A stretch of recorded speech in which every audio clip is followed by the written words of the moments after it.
You are watching Travel World Online. News highlights of the day. Assam witnesses strong increase of tourist footfalls in 2023. IATO and MP Tourism Board join hands to promote state as a tourism hub. First ever weekend tourist hub to open in Tripura. Hydel tourism sites in Kerala to run battery-operated boats. Hotel Nikko Changshu to open on 1st August. The Fawn Hotels and Resorts takes over the Metropole Hotel, Ahmedabad. Now, news in details.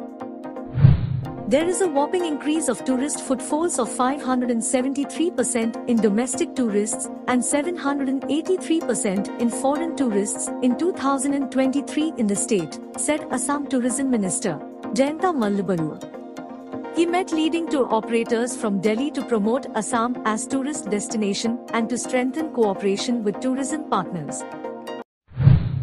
At a recent workshop jointly conducted by Madhya Pradesh Tourism Board and IATO Madhya Pradesh chapter, it was decided that the three World Heritage Sites of Sanchi, Bhimbetka and Khajuraho in the state will be promoted following connectivity, spoke and hub model. Besides, Gwalior will be declared as a city of music and partnership will be worked out among hotels and airlines to create the critical mass to catapult the state as an emerging MICE and wedding destination for both domestic and international markets.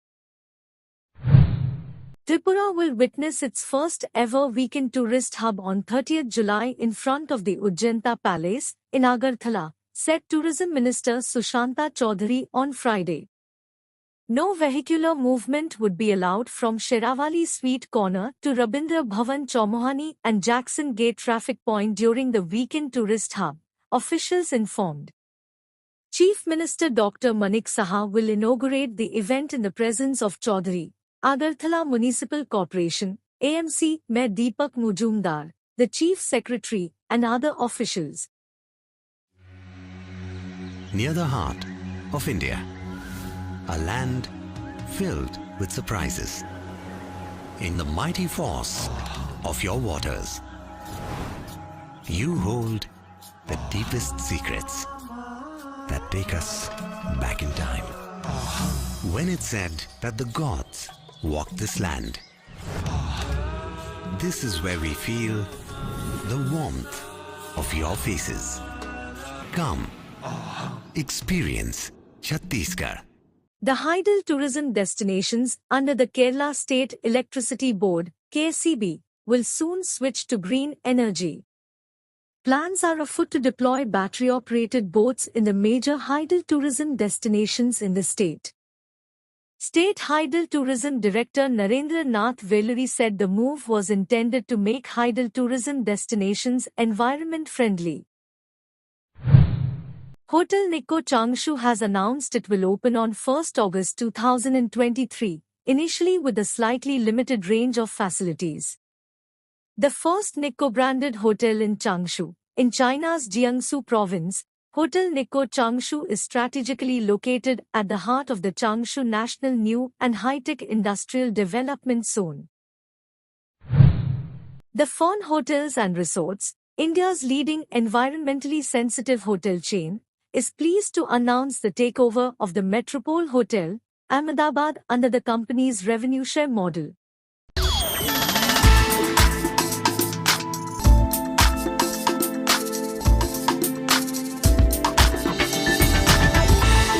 You are watching Travel World Online. Thank you. First of all, namaste, namaskar, vanakkam, vandanam, and a huge gratitude, word of thanks to Jyoti. That was excellent of the tires to say, please bring everybody back to the room to have a conversation. And thank you everyone for coming back to the room. I think it is important that we have a dialogue and a conversation, so I'm happy to be here on behalf of Singapore Tourism Board. It's a privilege to be working in India, trying to get all of your support to bring visitors to Singapore. So that's my job. As to how I'm feeling today, I'm feeling stressed and strapped. Just like all of us in the room, we are stressed because there are a lot of demands on our time, a lot of demands on what we need to do. But I would also like to say that we are also being in the tourism industry specifically,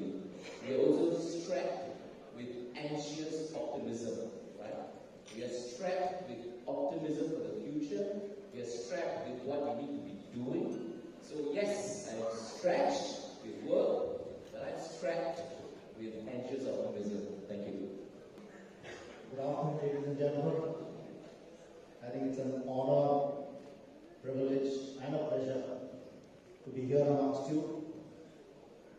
And thank you for Ty for inviting me for this function.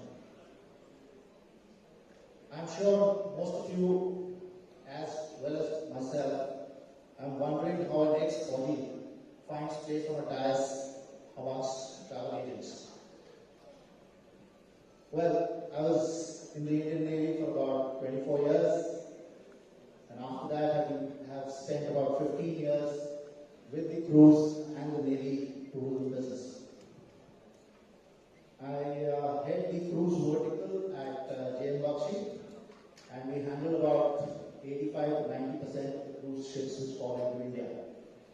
And therefore, most of my perspective during my talk today would be from the cruise tourism perspective, and I hope it helps. Thank you. So, just very quickly, my name is Noel Swain, and I'm part of VFS Global. As you know, VFS works with diplomatic missions and governments worldwide to manage the administrative tasks related to visa processing. Just in terms of one line about how I'm feeling, I think extremely excited about the future.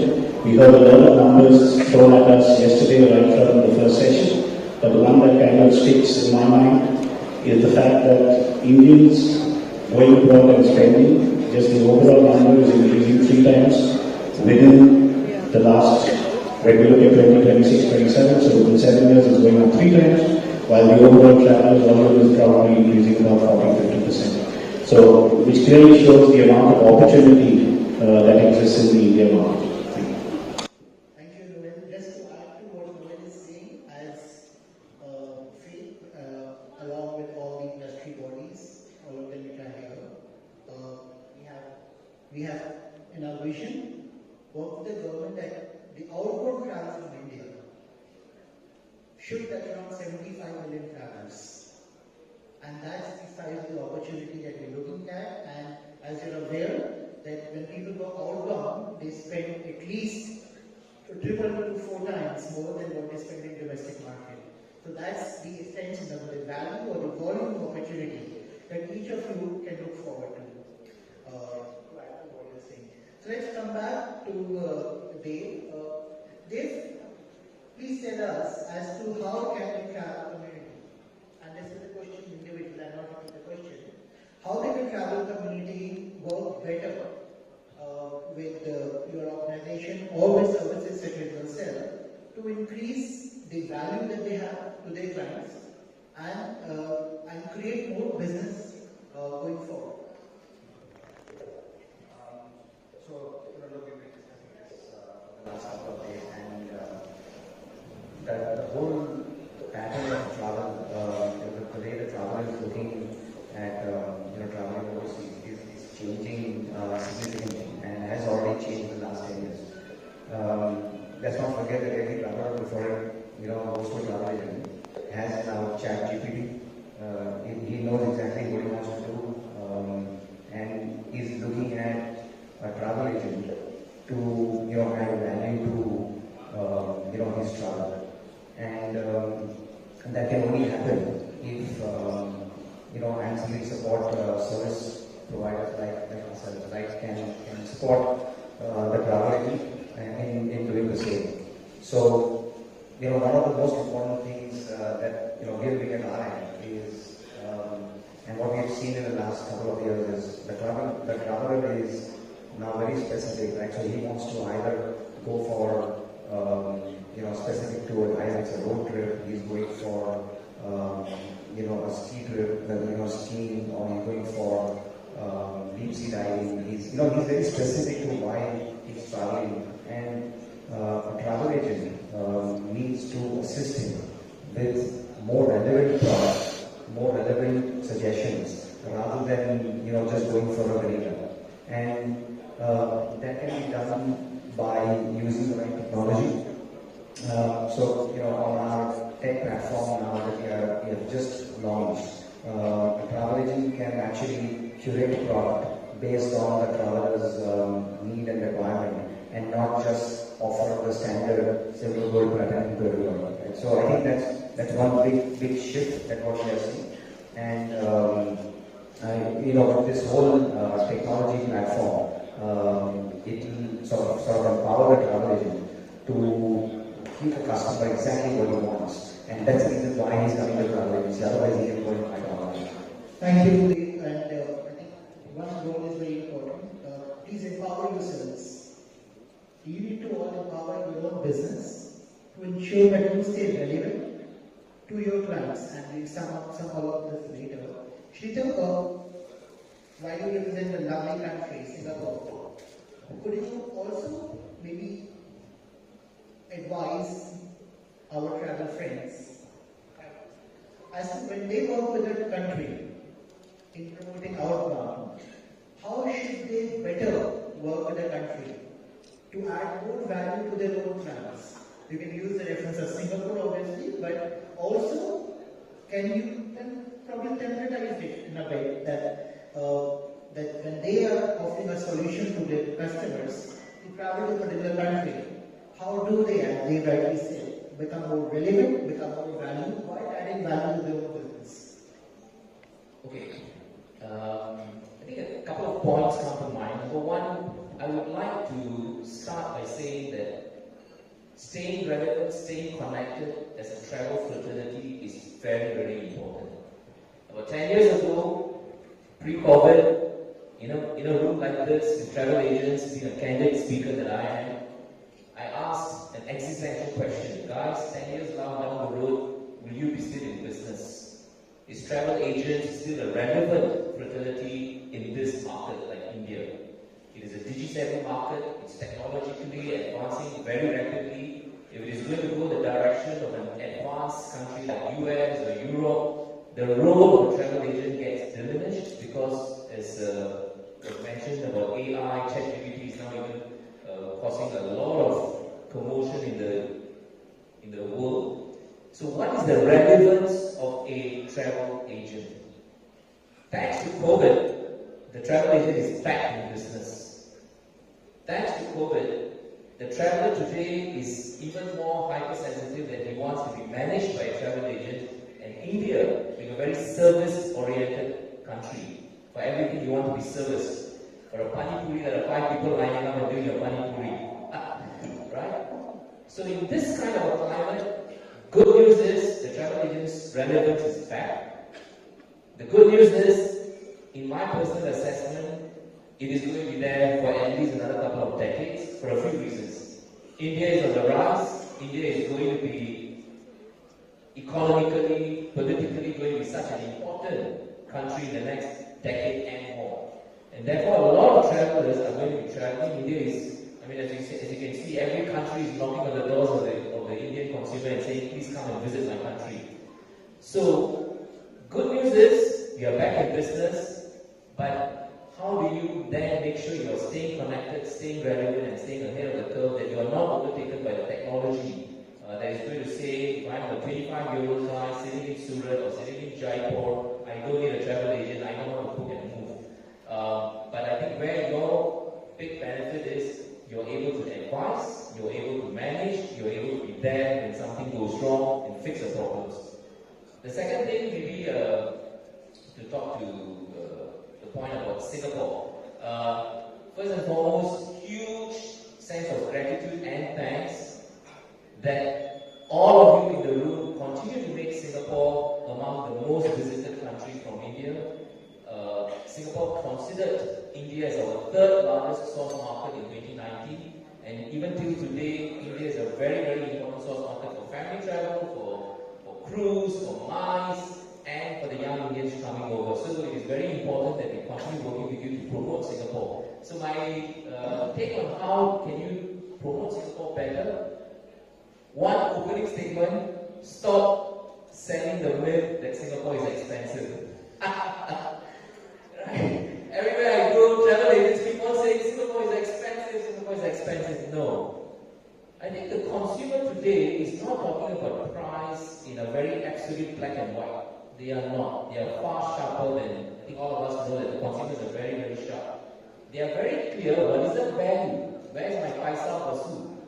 So if today the consumer says Singapore for $10, you're getting a concentration of experiences. I can do Universal Studios in the morning, I can be in Orchard Road shopping in the afternoon, and I can be at the Gardens by the Bay having a live show in the evening. How many countries in the world can offer you that? No, not many countries. So my humble request, Singapore is great value for money, and if you can reimagine the way we can sell Singapore, there are a lot of new products we keep on being relevant in the market. So my humble request, reimagine the way we can sell Singapore, and we hope to reach out to you guys and work with you to continue positioning Singapore as a must visit and revisit country. Thank you. Actually, I think one key point that you mentioned, probably you can explore that as we work, is, and I picked that point from you. Are you familiar with all the kinds of experiences that you can create for your client in a particular destination? And so, as what you mentioned, it's not just about price then.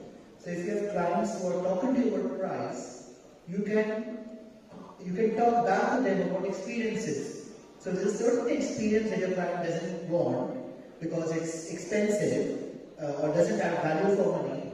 If you have an inventory by each destination of the experiences that that country or destination offers, probably your relevance to them increases a lot more, and your value to the client increases a lot more. Is that Sheila, does it make sense? Yes? It's a very important question. I think all of you are seniors in the room, all of you are industry veterans. You know this.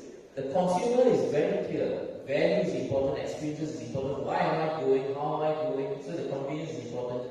So if you don't take a position, and some of you in the room have told me this in the past, we no longer talk to them about, I got $10 to spend, what can I do? That's not the conversation. I got $10 to spend, and when you sit down, okay, what do you want to do? And after the conversation, the gentleman or the lady says, I've got $20 to spend, that's where you're relevant. Because I don't get this on a technology platform. I go in, I key in, and I say, I want $10 to spend, ChatGPT will throw up an itinerary and that's it. But with you, you're a travel consultant, you're an advisor, you're a subject matter expert. The $10 can become $20 after you've spoken to them. Yeah. Thank you, Sheila. You know, recently, please feel free. Recently in Goa, at the G20 meet, VS industry helped the government launch the cruise tourism policy. And the first time India has an integrated national cruise tourism policy, which I don't know if you're aware. Obviously, you're aware that we have more than 7,500 kilometers plus of coastline. We have 20,000 kilometers plus of inland waterways. We have more than 100 lighthouses, 400 plus rivers and islands. So the cruise tourism policies that we as industry have launched for the government, have presented to the government, covers all of that. Neville, cruise is going to become the next big thing in India. And we were together at Goa, we helped the government launch it. Can you share with all our friends here, how should their perspective of cruise tourism change? And feel free to bring in sea, coastal, river, wherever you like. Please, thank you. Thanks, Ashish. Actually, looking at it from a cruise liner's perspective, I think how cruising started in India about 2.5 decades ago, and what it is today, there are major changes coming along. There is also a major difference between cruising in the US or North America, in Europe and in India and in the subcontinent. Firstly, let's take the international scenario where international cruise lines, the passengers are mostly, as I'm sure you all are aware, are senior citizens, 60 and above. They require a certain amount of care and attention when they are coming in here. Conversely, in India, the average age of cruisers or people who are cruising is coming down. It's now 44. At 44 is the average age of a passenger who cruises in India. And in India, I as a grandfather would love to sort of travel with my grandchildren. And that is where the size of groups that travel on cruises now is increasing. Ships are not getting smaller, in fact they are getting larger. Almost every 6 months you find that the next largest cruise ship in the world is getting launched. And therefore we in India need to be prepared to handle that kind of volume that is going to come into India. That brings us to the point of the infrastructure, our processes, our SOPs that need to be laid down for handling that kind of volume. At the moment, as far as infrastructure is concerned, I think it's the first time that the government has opened up the cruise terminal industry, and we as GMBakshi are the first private terminal operator building a cruise terminal in Mumbai. While the government is building cruise terminals in Vizag, in Goa, and there are existing terminals in Cochin and Chennai, but we need to be able to handle much larger ships than what we do today. Coming back to the relevance of travel agents, we have in our midst here the PSAs of very big cruise lines who are responsible for sort of selling the inventory on their cruise lines. And that makes it incumbent on each and every travel agent of the country, across the country, even in landlocked states, to bring in that awareness and support these PSAs to fill up these cruise ships when they are coming into India. The biggest change or the improvement that we saw over the last 2.5 years was the domestic cruise doing so well in India. People from the northeast states, right from Himachal, Kashmir, Gujarat, coming in large groups of 25 and over, coming in for cruising, and that's a positive sign. And therefore, when you sell such large groups, I think you as travel agents would need to be aware of the operational limitations that the cruise lines have, the operational limitations that the ports have to handle that kind of volume and the influx of passengers. Because at the end of the day, being travel agents will respect the fact that it is the passenger experience which makes all the difference. His Excellency, the Ambassador of Egypt, mentioned about creating a sort of association of nations where we would be able to sort of share our boundaries and make cruise lines that much more profitable. Because cruise lines finally, at the end of the day, sell itineraries. They don't sell specific locations, and therefore, what are we in India or Sri Lanka competing against? We are competing against the ports of Singapore, of even Phuket, and such ports where the volume or the number of port calls are much higher. So we need to study what is the difference that is there and here. And therefore, I don't think there is anything short of emphasizing the importance of a travel agent in the cruise industry. Thank you. Thank you, Neville. So I think one key point from what Neville said, please be very sure of the product and since with reference to cruise, of the product, its strengths, its weaknesses, and the complete facts, so that you can create better solutions for your clients. Knowing that there is so much happening in the visa front in the world, there are countries which are offering visa, there are countries which are going without a visa, there are countries which are offering paper visa, electronic visa, and now this talk of digital visa. What do you suggest for travel friends, travel agents, as to how should they equip themselves with what's happening latest, and how can they create better positioning and solutioning using these services? Thanks, Ajay. I mean, if you look at just the total number of outbound travelers in India at 26-27 million in 2019, we've got about a fourth of these travelers who already have visas, so they're really travelers because they've got existing long duration visas. We've got about a third of those travelers that are potentially applying for what we call sticker visas or linear visas. And then you've got the rest of them who are doing a combination of e-visa or visa online. I think one of the areas that's important for us to, as an industry, to look at is wherever there is the concept of visa, we know that the visa application process is quite a serious process, right? Given the amount of documentation that goes into it, and it needs to be obviously perfect, along with all of the supporting documentation and your application form and so on and so forth. Given that we are working or continuously interacting with more of a discerning traveler, we've seen that customers really are willing to pay for convenience. Right through the last 2.5 years, and which has not really stopped going forward, is consumers looking at simpler ways of getting the same thing done.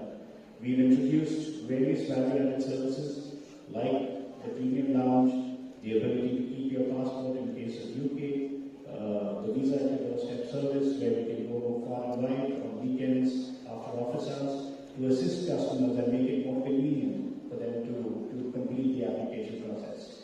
And I think this is where we can really work closely with and we already do, but we can work closely with each one of you, which is the travel agency community, to make the entire process simpler for customers going forward. Thank you. And I think very critical to what was said earlier, it's very important to stay connected to the suppliers and services to ensure that the amount of facilitation that you can do for your clients improves, thereby making your services more valuable. Let's come back to Dave. Dave, share with us something which has been a part of your personal or professional life. Any message or anything which you'd like to share with our friends, which can inspire them? I think I would like to say that my biggest inspiration is right in front of me, this whole room. Right? Most of you have seen me and my company grow from a startup to the most preferred and the most liked travel insurer provider in the country today. And one thing that I've learned from each one of you is never to stop. Right? We've seen so many cases in this last 15-20 years, whether it's COVID, whether it's global letdown. I have seen every time I walk into a travel agency and they are so positive, they're so charged up, and they say, we'll come back, and we'll do this again, and we'll do this again. And that keeps me motivated. I go back to my office and tell the same thing to my team. I think when our partners are so charged and motivated, we have no reason to be down. So thank you very much for motivating me and my team and my company. Thank you. I must say I'm a humble Singapore government civil servant, and I feel always intimidated sitting and talking to people who are successful business entrepreneurs. How you guys do it, how you guys are wired, it's always intimidating to me because I am a civil servant. So when I talk to you guys, I think, what do I actually tell you these relevant people? You are running businesses. But I thought I'd share with you a thought. This was one of the conferences as we just came out of COVID, and early this year things were moving up. So it was at a conference and I was asked this question: how do we navigate in a VUCA world? VUCA. That was the first time I think, what is VUCA? So VUCA is a military, it's used in the American military. V stands for volatile, U stands for uncertain, C stands for complex, and A stands for ambiguity. So the framing of the question was a bit pessimistic. How do you, there are so many things happening in the world, how do you stay relevant in this VUCA world? Then I said, guys, we are in, as I said, anxious optimism is the state of mind that I am in consistently. We are in the business of spreading optimism. We are in the business of spreading hope. We are in the business of spreading travel and have experiences and enliven your lives, right? So I said, let's not use VUCA, let's reinterpret VUCA. So I said, V, instead of volatile, let's say it's venture. The human spirit always ventures. We are human beings, we always want to venture, whether it's for business or leisure, whatever. So we are in a good business, there will always be travel. Alright? Unless there's some very, very big doomsday that's happening. But people will always travel. No questions about it. So V is for venture. U is for uncover. That was uncertain. I said it is uncover. We have to uncover, discover experiences, and we are in the business of facilitating that. C, complex. I said I'm going to cheat. I got 3 words for C. One is care. COVID taught all of us that we need to care more for ourselves, for our family, for our friends, and care is going to be there for a long, long time. The human psyche has changed, at least for the decade, unless there's no other major, let's not have any other major disturbances in the world, but care is going to be very important, right? C, second, is connect. We really need to connect. We are in the business of connecting and we need to continue doing that. And C, celebrate. We are in the business of facilitating celebrations, right? So care, connect, celebrate, and finally A, ambiguous, I changed it to adaptive travel. The Indian consumer especially is a very, very adaptive traveler. If there's a problem in this part of the region, he travels, he makes his business in some other part. He goes some other travel, and he will make sure that he's enjoying himself. So we are in a good business, and I would like to say that for the next couple of decades, as India rises, travel demand rises, you are in a very, very good space to build a business. And yeah, thanks for the opportunity. Thank you. Lovely. Thank you. Well, I actually was going to flash a photograph which would have a caption somewhere in the Middle East, where we actually had an aircraft carrier which is the largest warship in the world, and just another cruise liner. The aircraft carrier is about 15 decks from keel to bridge, and you have just an average size cruise liner which possibly is 22-23 decks from keel to the top.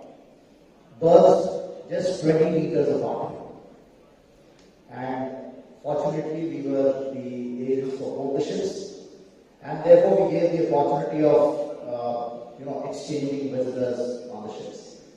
We took a bunch of officers and sailors from the aircraft carrier, the cruise liner, and a few visitors from passengers from the cruise liner to the aircraft carrier.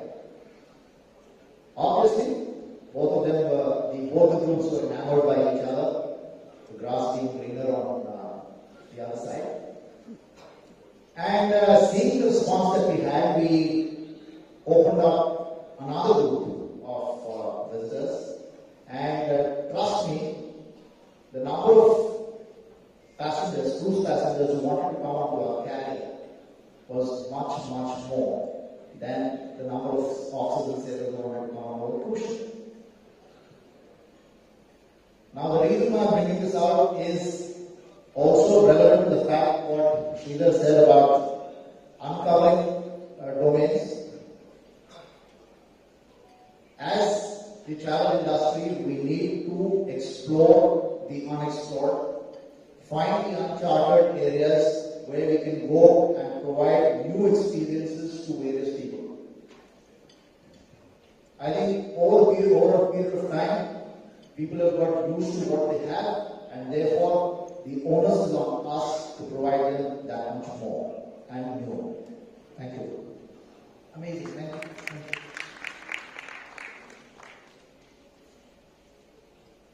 Thanks. Always hard to go last, especially after playing that long story. But I'll try and keep it simple. We all know, and we are all very clear that to continue to be relevant, we need to listen to customers, and we continue to do that. But however, given the kind of exposure that customers have today, the first piece of news that they see in the morning is really coming from WhatsApp, potentially, and then you go on Instagram, and then Facebook, and then so on and so forth. We know that the customers are discerning, we know that they're extremely exposed. So I think the way in which we need to continue to listen to our customers and stay relevant is to continue to learn on a daily basis, upskill ourselves so that we are able to go hand in hand and respond to customers in the best way possible. That's all. Thank you.